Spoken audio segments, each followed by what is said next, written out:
Moi, je trouve que dans les années 20 et dans les années 30, il y avait vraiment pas assez de films réalisés par des femmes et qui parlaient des minorités, ethniques en France.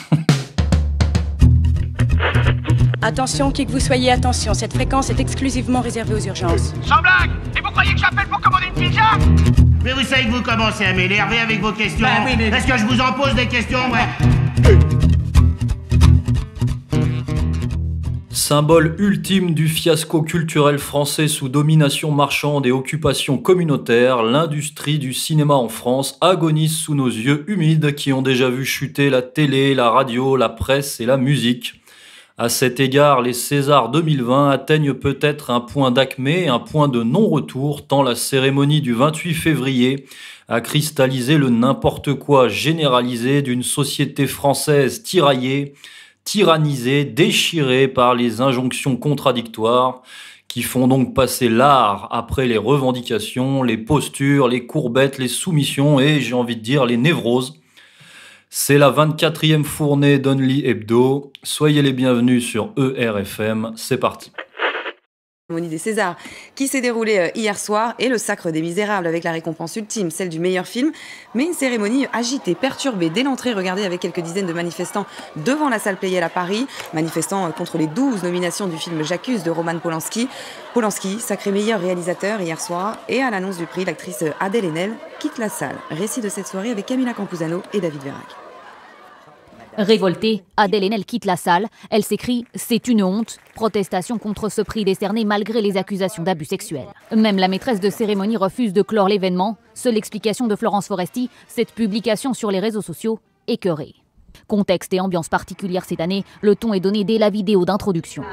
La cérémonie des tonards, les Césars. Florence Foresti multiplie les allusions sans jamais nommer le réalisateur. Ne faites pas comme lui, faites pas les innocents, vous savez très bien de qui je parle. Qu'est-ce qu'on fait avec Katchoum? J'ai décidé qu'Hatchoum n'était pas assez grand pour faire de l'ombre au reste de la sélection. Parce que cette 45e cérémonie des Césars, c'est aussi le sacre d'un film social. Les Misérables. Les Misérables, la production la plus primée avec 4 statuettes, dont celle du meilleur film et du meilleur acteur. Invité pour recevoir un César d'honneur, Brad Pitt a snobé la cérémonie française. Redoutant les manifestations féministes, Roman Polanski et l'équipe du film J'accuse n'ont pas jugé bon de se déplacer. Adèle Haenel et plusieurs femmes militantes ont quitté la salle Pleyel en pleine cérémonie. Jean Dujardin s'est fendu de quelques commentaires polémiques sur les réseaux sociaux quant au climat général en France. Et plusieurs primés de la sélection ont tenu à dénoncer la domination patriarcale, masculine, racisée, coloniale, post-coloniale, écocidaire, climaticide. Bref, tous les poncifs et toutes les contradictions de la bourgeoisie ont littéralement éclaté au grand jour, provoquant de part et d'autre un sentiment de malaise assez terrifiant et assez inédit. Alors, Monsieur Corias, on peut le dire de manière grivoise, ça sent la fin de règne. J'ai envie de dire, ça pue la mort même. C'était vraiment très très glauque comme cérémonie. Alors, d'après vous, de quoi les Césars 2020 sont-ils le nom? C'est le nom de la décomposition. Alors, je voulais pas dire pourriture parce que c'est du langage trotskiste des années 1920, mais c'est on a sous les yeux, in vivo, le laboratoire de la décomposition du progressisme appliqué à la société française. C'est comme si on prenait les Césars, ce milieu fermé du cinéma, comme la représentation un peu en miniature de la société française, et comme vous l'avez dit dans l'intro, tiraillé par toutes les injonctions du progressisme, on va les rappeler, c'est toujours pareil, le sionisme, le féminisme, l'antiracisme, l'antichristianisme, l'américanisme, ou alors le merchandicisme, on peut tout inventer, et l'homosexualisme, etc. Et on a vu ça avec beaucoup de plaisir, puisqu'il fallait que ça se termine un jour, cette espèce de folie montante. Tous les potards étaient poussés à fond cette année.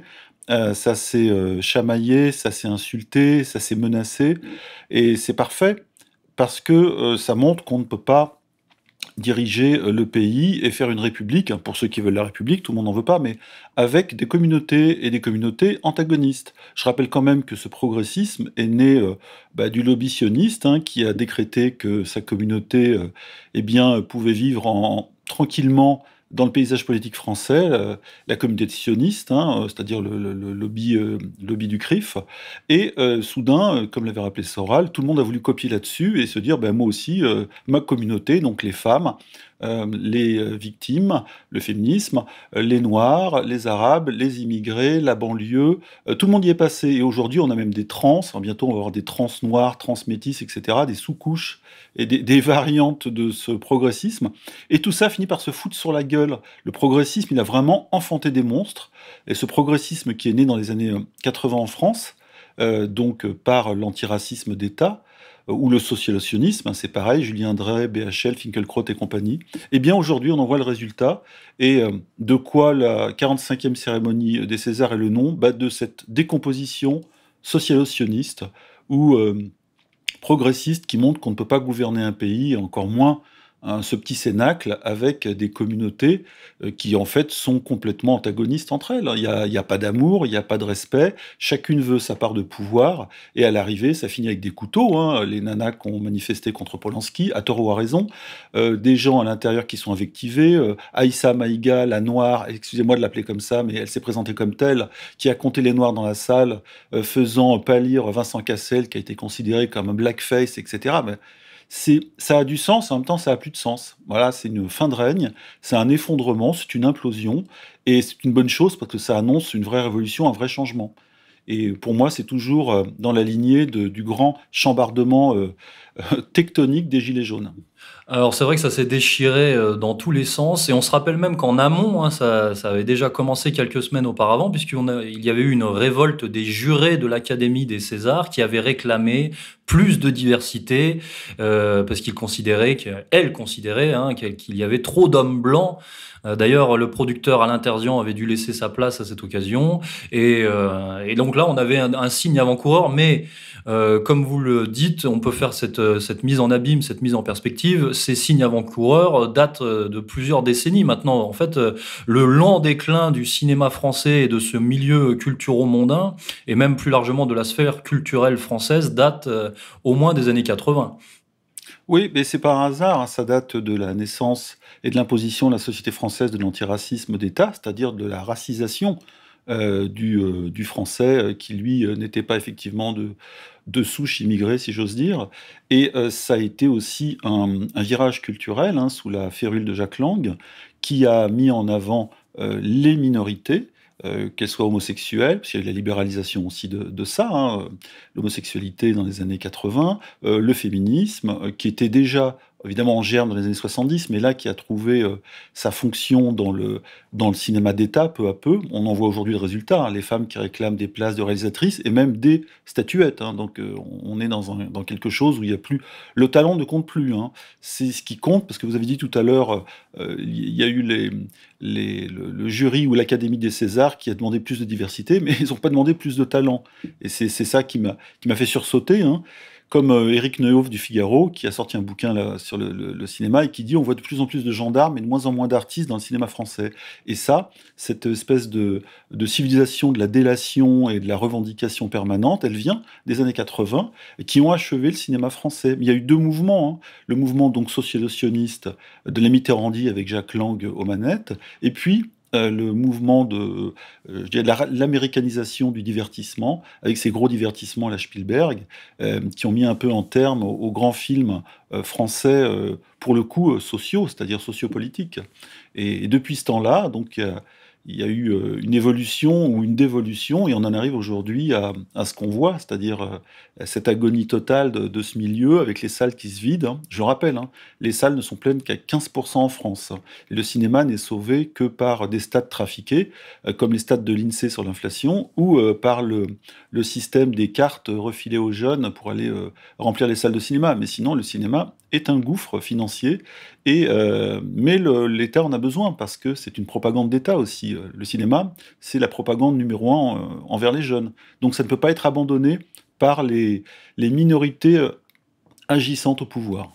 Et à cet égard, effectivement, la cérémonie, la 45e cérémonie des Césars faisait office de symbole de cette, comme vous l'avez dit tout à l'heure, de cette décomposition, de cet état de pourrissement avancé, puisqu'on a bien vu sur les visages pincés du ministre de la Culture, Franck Riester, ou même de toute l'assistance qui avait du mal, qui était bien guindée, qui était crispée, qui riait jaune aux blagues un peu populistes, mi-populistes, mi-féministes de Florence Foresti, qui était l'animatrice, la présentatrice de cette cérémonie. Donc on lisait bien sur leur visage voilà, une crispation, une gêne. On avait vraiment l'impression d'une petite élite accrochée à ses privilèges, qui ne sait plus sur quel pied danser, incapable de se détendre. Et on sent vraiment une caste en train de chuter, quoi. Ouais, et d'ailleurs, c'est marrant parce que le visage de Vincent Cassel, après le petit discours atroce, d'un point de vue même intellectuel, républicain, tout ce qu'on veut, de Aïssa Maïga, qui a dit on va compter les Noirs dans la salle, même si c'était au 3e degré, ça veut tout dire. Ça veut dire, nous, revendication des Noirs, en étant en France, 15%, donc on veut 15% des statuettes et des places. Et Cassel, qui s'est fait accuser, en fait, lui représentait, malgré lui, je le dis, le lobby socialo-sioniste, même si lui... récemment, je crois, a fait une sortie très anti-minorité. Il dit on peut plus rien dire, etc. Donc il a quand même conscience que ça a été très loin et trop loin. Et voilà, on a des gens qui s'entre-déchirent et ça n'a plus aucun sens. Et quand vous dites ils ne savent plus sur quel pied danser dans le public, déjà c'était très froid et très chiant, comme disait Miu Miu en 78, mais c'est devenu... on a vu sur les visages, on ne sait plus comment réagir, on ne sait plus s'il faut applaudir la noire qui insulte les bourgeois du cinéma, c'est-à-dire comprendre la minorité agissante, que plus personne n'ose citer, et est-ce qu'il faut l'applaudir ou pas par antiracisme, mais en même temps elle nous attaque, donc si on l'applaudit, on est des masos crétins, etc. Et donc, tout le monde est glacé. C'est Freeze, F-R-E-E-Z-E, tout le monde est glacé dans la salle, parce qu'on ne sait plus sur quel pied danser. Si on applaudit Adèle Haenel qui s'en va parce que Polanski reçoit le César du meilleur réalisateur, eh bien, on est du côté des féministes, mais soudain, on est contre Polanski, donc on est coincé, on est dans la merde. Et c'est vraiment, là, on a vu là aussi encore un bel exemple d'une tempête de merde sur cette cérémonie qui symbolise tant de choses. Alors, si on faisait une petite analogie, justement, parce qu'on parle de Polanski avec son cinéma, c'est vrai que ça faisait vraiment ambiance Bal des vampires, C'était vraiment ça. L'assistance, encore une fois, ressemblait à une coalition de zombies. Ça ressemblait à une sorte de cimetière, voilà, très très pincé.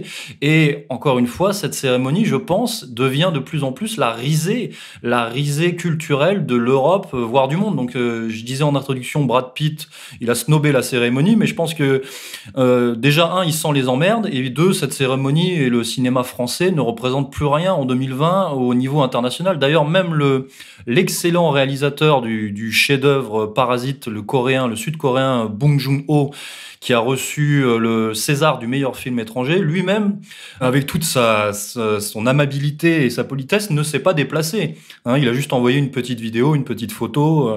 Voilà, donc on voit bien que on est sur un petit monde un microcosme en train de s'écrouler. Ouais, de s'effondrer et surtout de s'effondrer sur lui-même, c'est-à-dire qu'il emporte avec lui quand même ce monument de la culture française qu'est le cinéma français, qui a donc maintenant plus d'un siècle et qui était quand même le premier cinéma au début du XXe siècle, qui a été rattrapé puis dépassé par les Américains et qui s'est quand même auto-flagellé et quasiment suicidé dans les années 60 avec la Nouvelle Vague.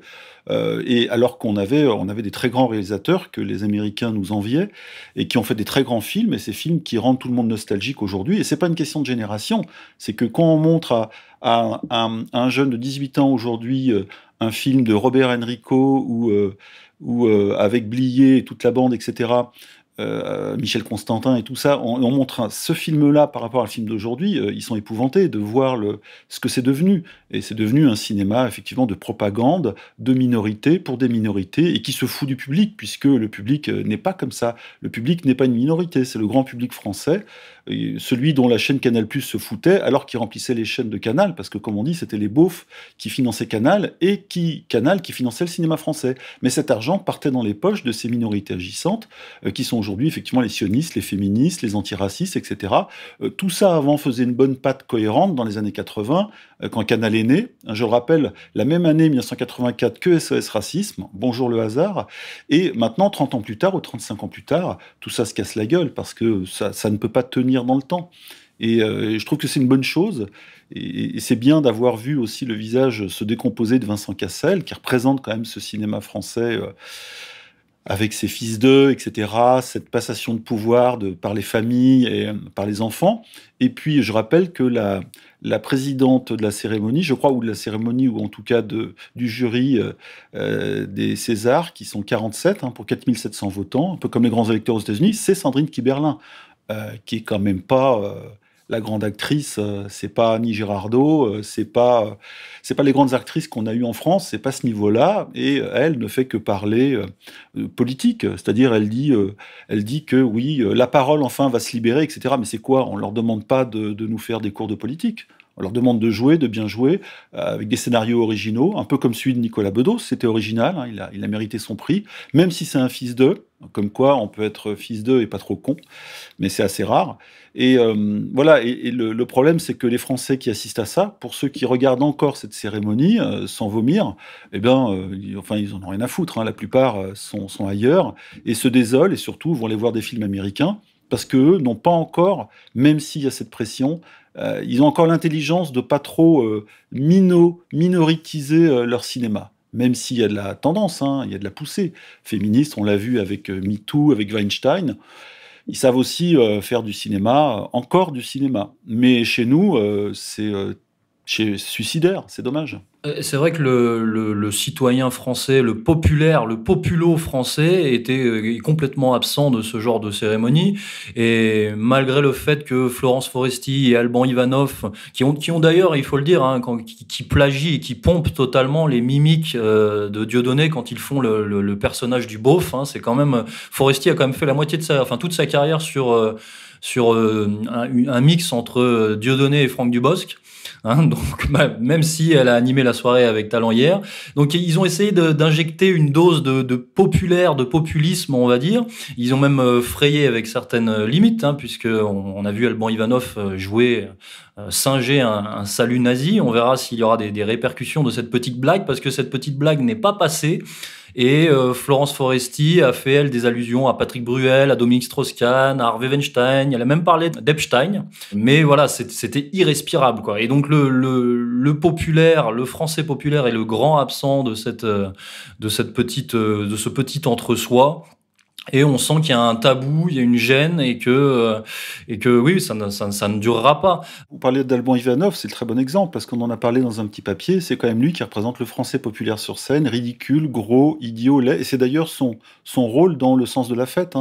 Je le reprends ici pour ceux qui n'ont pas lu l'article, mais il joue le rôle du français blanc, petit, gros, crétin, qui comprend rien, qui a aucune finesse, qui est le beauf néandertalien français de base. Et il a rejoué ce rôle sur scène, et c'est assez terrible. On a l'impression d'un montreur d'ours, que Florence Foresti était montreuse d'ours, et cet ours était le gros bourrin avec ses sabots crottés, et qui venait de sa campagne, et qui arrivait sur scène devant effectivement l'hyperclasse culturelle, la bourgeoisie, et qui s'en moquait comme d'un animal de cirque. Et c'est terrible. Et ça, c'est toujours dans la veine de Canal+. Canal+ a toujours fait ça, et c'est d'ailleurs ce qui a coûté la vie à cette chaîne. Même si elle continue encore, c'est fini, elle n'existe plus aux yeux des Français qui sont ailleurs, sur Netflix, etc. Ils se composent leur propre programme.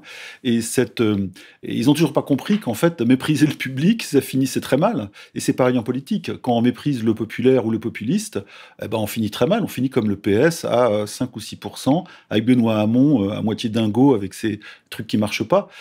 Voilà, tout est raccord, tout est raccord là-dedans. C'est pour ça que cette cérémonie a autant de puissance symbolique. C'est ce que je disais quand je disais l'assistance riait jaune, mais elle riait jaune parce que quand elle voyait Alban Ivanov, elle voyait les gilets jaunes, c'est-à-dire que c'est sa vision du peuple, c'est ça, un beauf bourrin, quoi. Et ce peuple-là, effectivement, c'est une minorité majoritaire qui n'est jamais représentée, qui n'a pas la main sur le cinéma, qui n'a pas les budgets. Je défie quiconque venir demander un budget de 1 à 2 millions d'euros pour faire un premier film au CNC avec un projet et avec un film de droite, voire d'extrême droite, mal pensant. Il n'y a aucune chance. Dieudonné l'a fait. Il a voulu faire son film sur le code noir, c'est ça. Il n'y est jamais arrivé. Et c'est ça ce qui l'a mis en but avec ce milieu, parce que Dieudonné était quand même populaire à ce moment-là, mais dans le mainstream, et on lui a fermé les portes du cinéma, alors que théoriquement, comme tous les amuseurs de Canal+, je dis amuseurs et pas humoristes, eux, ils ont tous eu ensuite la possibilité de faire des films et de faire du cinéma. D'ailleurs, vous l'aviez signalé dans un numéro précédent, tous ces gens-là sont aujourd'hui des amuseurs de cinéma après avoir été des amuseurs de télé. Dieudonné, ça lui a été refusé, parce que lui, soudain, il a voulu faire le code noir, glisser dans le politique et dénoncer quelques membres de l'hyperclasse qui se sentent concernés ou qui ont senti le vent du boulet. Voilà, donc on a aujourd'hui cette image de la France délétère, cette France en morceaux, mais qui a été morcelée par le pouvoir profond, et pour son bénéfice, c'est-à-dire pour son pouvoir totalitaire, surtout le culturel, le politique, les médias. Le résultat, c'est que c'est foireux complètement, et pas simplement dans le domaine du cinéma. Là, on le voit sous nos yeux, parce que ce lobby est visible dans le milieu du cinéma, mais dans les autres domaines, c'est pareil.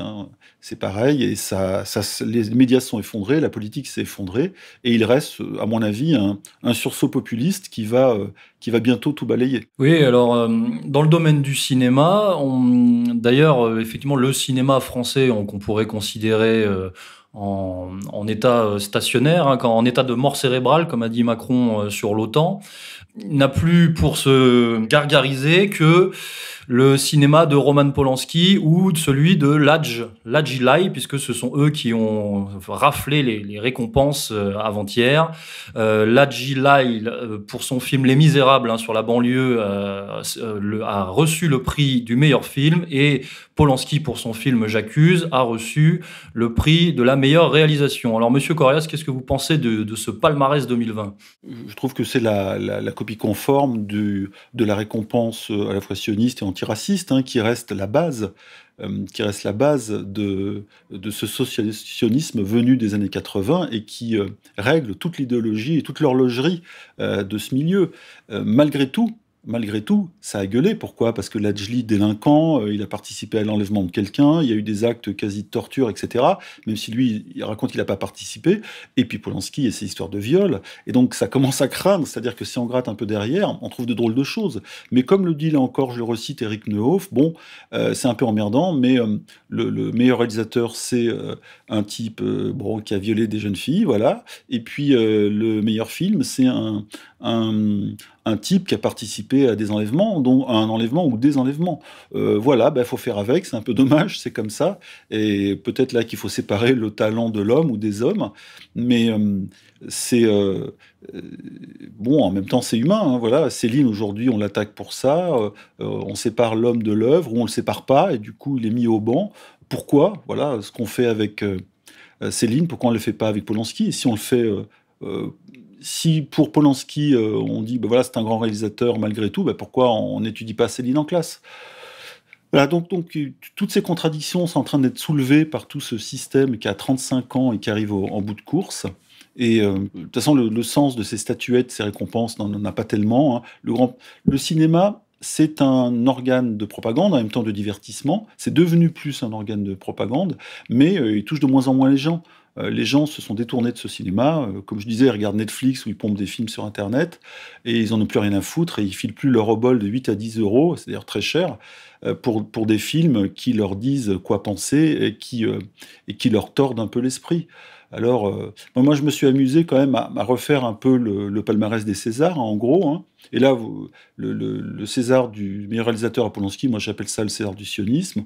Celui de l'antiracisme, évidemment, à Ladji Ly, ou Ladji Ly, comme vous dites, même s'il est français. Le César du victimisme féminisme, il va à Adèle Haenel, qui a quitté la cérémonie. Le César du victimisme noir, il va à Aïssa Maïga, en fait, qui n'a pas participé, mais qui a juste été là pour faire son petit speech et délivrer un César. Il y a le César du fils de pistonnet des élites autoreproductrices, ça c'est Nicolas Bedos, qui a quand même plus de talent et d'intelligence que beaucoup de ces gens. Le César de l'homosexualisme, ça, du côté homme, pour moi, il va à ceux qui ont été primés en premier ou second rôle dans le film, je crois, Grâce à Dieu, le film anti-chrétien, anti-catho, sur la pédophilie dans l'Église. Après, il y a le César de l'homosexualisme femme ou féministe, pour Céline Sciamma et son film sur le portrait de la jeune fille en feu, avec dedans justement Adèle Haenel, etc.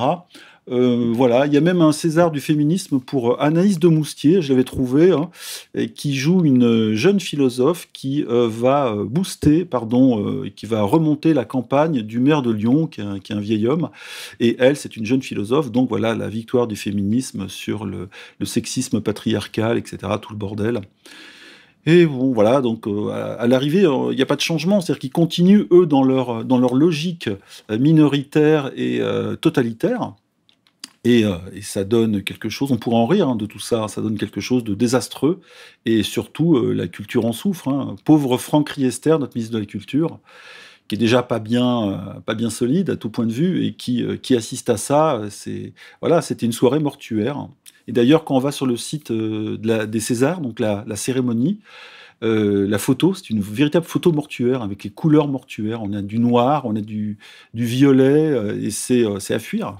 Tout ça, c'est à fuir. Je voulais faire une petite remarque sur la déclaration de Brigitte Bardot, qui a soutenu Roman Polanski, en disant parce que évidemment elle s'est élevée dans sa dignité un peu réactionnaire, elle s'est élevée contre la folie de l'hystérie féministe actuelle.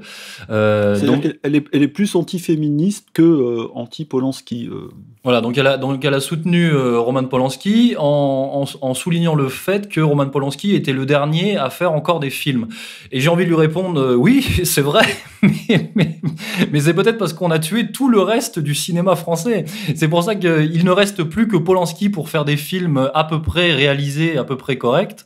Mais peut-être qu'on a dû faire une hécatombe pour en arriver jusqu'ici. Ouais, la première lame, ça a été la Nouvelle Vague, qui a vraiment décapité toute la classe des grands réalisateurs français, les Verneuil, tous ceux qui faisaient des grands films, qui avaient la patte, et les Patelières, les Enrico, les Melville. Alors il y en a qui sont morts d'eux-mêmes, mais disons que c'était la jeune garde d'extrême gauche, c'était ça à l'époque. 68 Ardes ou près 68 Ardes est arrivé, parce que c'était un peu avant, mais ça annonçait le grand changement sociétal, et ils ont balancé toute cette caste de gens qui étaient montés par leur talent et qui venaient de partout. C'était des immigrés un peu de l'époque, mais dans tous les sens. Il y avait du bon français, du vieux français, puis aussi du nouvel arrivant. Il y avait de l'arménien, il y avait du juif, il y avait de l'italien. Et tout ça, ça donnait de la méritocratie républicaine. Et ça a été savaté littéralement. Et la deuxième lame, ça a été effectivement le social-sionisme culturel des années 80, qui là a fait pousser les minorités et leurs revendications. Et aujourd'hui, on a droit à ce croisement entre ce cinéma nouvelle vague, dont les jeunes étudiants se branlent en permanence dans les écoles, style Fémis et compagnie, et puis un cinéma quand même assez repoussant aujourd'hui, ou qui fait rire, malgré 2-3 bons films, et puis ce minoritisme politique qui gangrène tout et qui fait fuir le spectateur, qui lui en plus se sent dedans complètement absent. Il y a pas de film. Et quand on fait des films sur les Français, sur le français du quotidien, eh bien il est souvent ridicule, il est jamais mis en avant, il n'y a pas de héros. Le héros français a été tué. Voilà, le cinéma d'aujourd'hui, sous influence, a tué l'héroïsme et le héros français, et l'héroïne française aussi. Puisqu'on voit souvent que des filles moches, des mecs cons, ou alors homosexuels, ou je dis ça sans agressivité, ou effectivement venant de confessions minoritaires, et qui ne représentent pas le pays. Donc on a un cinéma qui a effectué sa déchirure avec le pays, sa déconnexion. Et c'est bien dommage, parce que le cinéma français était un grand cinéma, et aujourd'hui il va falloir rebâtir tout ça et refaire des films d'en bas avec des gens d'en bas, et pas forcément des films sociaux à la con où on pleurniche sur l'ouvrier et l'ouvrière. C'est pas ça forcément le film social. Le film social, c'est un film avec de l'humour à la Audiard, avec de la déconne, avec de la classe, avec des bons ingrédients, avec des très bons textes, et il faut retrouver tout ça. Et pour conclure, donc, Roman Polanski et ses producteurs ont beau jeu de parader sur un charnier ou de danser sur un cimetière, le cimetière du cinéma français populaire et authentique. Eh bien, on va se quitter là-dessus, colonel. Au revoir. Chers auditeurs, vous l'aurez compris, cette 45e cérémonie des Césars cristallisait les névroses de la société française en train de mourir du politiquement correct. Mais rassurez-vous, la vie est ailleurs, la vie est notamment sur ERFM. On se retrouve la semaine prochaine. Bonne semaine à tous.